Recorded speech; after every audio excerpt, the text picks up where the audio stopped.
সহিহ বুখারীতে এসেছে মুসা আলাইহিস সালামের যখন হায়াত শেষ হয়ে গেল, আজরাইল আলাইহিস সালাম মালাকুল মউত তার কাছে আসলেন, এসে বললেন যে আমি তো আপনার জান কবজ করতে এসেছি। তখন এই কথা শোনার সাথে সাথে একবারে টাইনি চর মারেছিল, এত জোরে চর মেরেছিল আল্লাহ রাসূল বলেছেন তার একটা চোখ বের হয়ে গিয়েছিল এবং এক পাশ মারির এক পাশ উপরে গিয়েছিল মুসা আলাইহিস সালামের চর খেয়ে। এটা নবীদের মুজেজা এবং নবীগণ ফেরেশতাদের চাইতে উত্তম, এটাই বোঝা। মানুষের চর খেয়ে ফেরেশতার চোখ বের হয়ে যায়, চাপা উল্টে যায়।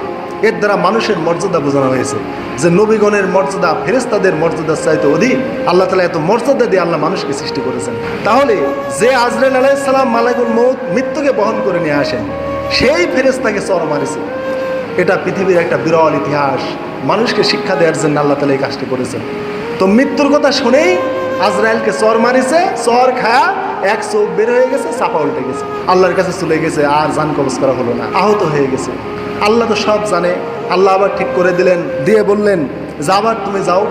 এবার আজরাইল বললেন মালাকুল মউত, আল্লাহ আমাকে আবার টানি চর মারি দিন, এবার যে কি মারা মারবি তার তো ঠিক নাই, প্রথমবারই তো একটা চোখ হারাইছি, একটা চাপা গেছে, এবার কি করবি? তো আল্লাহ তাআলা বললেন যে তাকে আর মৃত্যুর কথা বলো না, তাকে বলো পৃথিবীতে কতদিন সে হায়াত পেতে চায়, কতদিন বাঁচতে চায়। তখন মালাকুল মউত এসে বললেন, আশা দেখে আবার খেপে গেছে, আবার এসেছিস অমুক তমুক।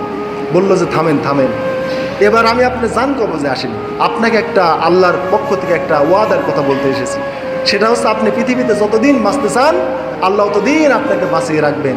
মুসা আলাইহিস সালাম বললেন কতদিন? তাকে জানানো হলো যে গরুর গায়ে বা উটের গায়ে বা দুম্বার গায়ে যত পশম আছে, এইরকম যদি বছর, অর্থাৎ কত বছর, হাজার হাজার লক্ষ লক্ষ পশম আছে একটা গরুর গায়ে, এত বছর যদি আপনি দুনিয়াতে বাঁচতে চান তাও আপনাকে দুনিয়াতে বাঁচিয়ে রাখা হবে।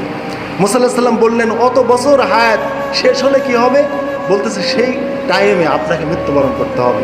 অর্থাৎ কুল্লু নাফসিন যায়িকাতুল মাউত, যার জান আছে তাকেই মৃত্যু স্বাদ গ্রহণ করতে হবে। তখন মুসা আলাইহিস সালাম বলেছিলেন যে মরতে যখন হবেই, দুনিয়া থেকে যখন চলে যেতেই হবে, তাহলে তুমি এখনই আমার জানটা কবজ করে নিয়ে যাও। তখন মালাকুল মউত বললেন যে এইখানে আপনার মৃত্যু লেখা নাই, ওই বাইতুল মুকাদ্দাসের যে একটা টিলা আছে, ওই টিলার উপর আপনাকে যেতে হবে, ওইখানে আপনার মৃত্যু লেখা আছে।